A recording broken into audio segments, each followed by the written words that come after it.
Hi, I'm Michelle Majeski. Hi, I'm Miss Farron. I just have a couple questions for you, so let's get started. Okay. Give me an example of a time you faced a conflict while working on a team. How did you handle that?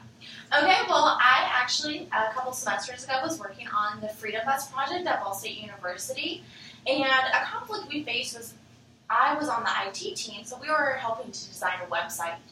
So we really struggled to each individual to pick a format of the design as a whole. Each of us wanted to do something different. So it was really hard for us to come together and pick one. What we decided to do to solve the problem was we each designed one page and then we brought it to our bigger class and had each of them vote to see which one they liked and what they thought picked the project. So based on that, we allowed the group to decide what everyone else thought was best. So we really put past our personal differences and came together as a team to figure out the solution.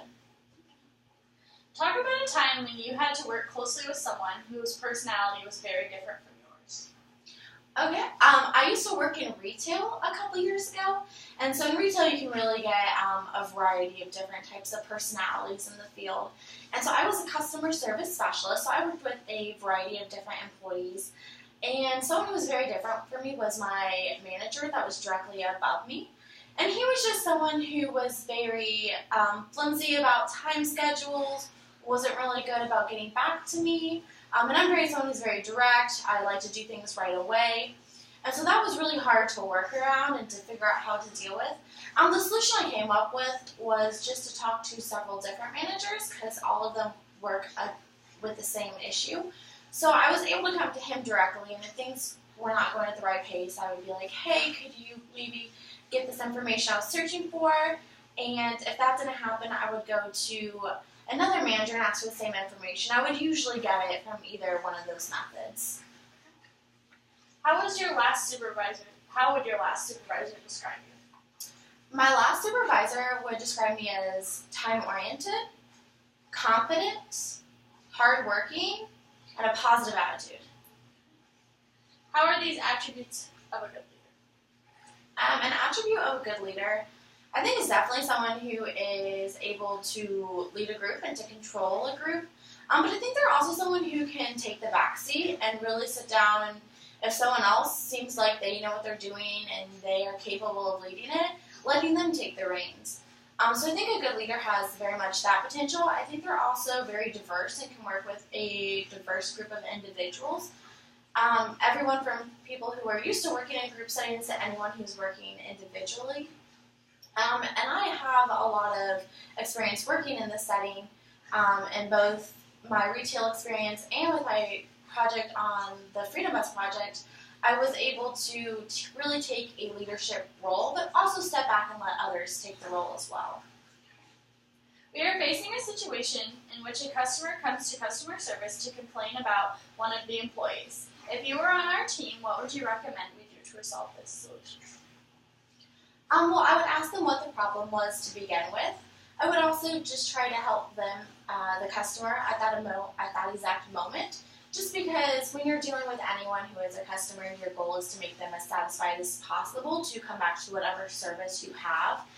And so at that time, it would really be dependent on the individual situation, what they were working for, but I would come to them, I would try to make them as happy as they could be, and afterwards, I would probably go to the employee and or my supervisor and just tell them about the situation and try to get that resolved on the employee side so we don't have another customer who comes and has a complaint and we can just try to satisfy them in the simplest means.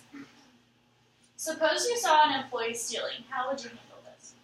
That is something I would take directly to my supervisor. I don't think that would be my position to confront the employee right away because that is something so serious. Because if you are in retail or any other place of business, stealing is of course illegal. So I think going straight to the supervisor, because that's something not only are we concerned with on a customer basis, but also on an employee basis. So definitely taking that to them and letting the upper level management deal with how they would like to proceed in that situation. What are your strongest qualities you will bring to the team? I have excellent time management and organization. I have lots of experience with this. I'm in multiple different organizations on my campus. everything from a sorority to being a double major to being on the panel and council. So it's very something where all of that really needs you to be on top of your game, to get all your homework done, to get everything done that those organizations require of you. And then also, I work extremely well in a group setting and individually. My time on the Freedom Rest Project did allow me to work both in a group setting and individually. I am someone who is very positive and excited about what I do, so I really like showing that off. And again, I love to communicate, so being in presentations, just even interacting one-on-one with my boss or fellow employees. So I think I bring good morale to the general team, and it's something I think any business can benefit from. Suppose you had an advisor or a manager who was hard on you and your peers. How would you handle this situation? If the advisor was hard on me and my peers?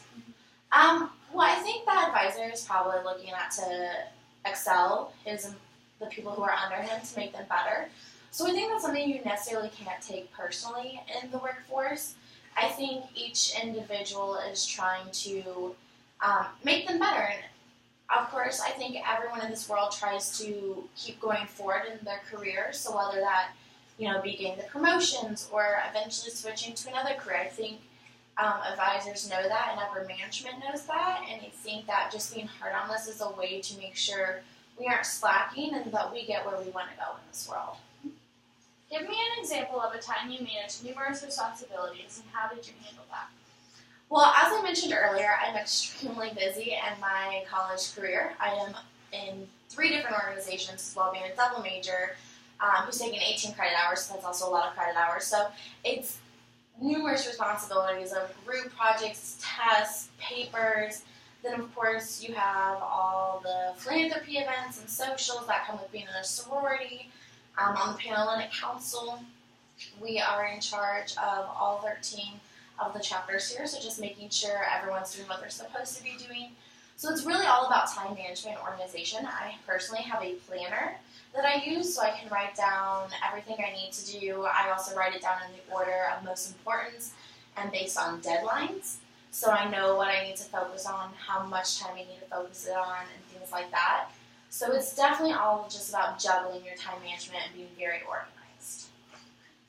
Give me an example of a time when you had to explain something fairly complex to a frustrated client. How did you handle this delicate situation?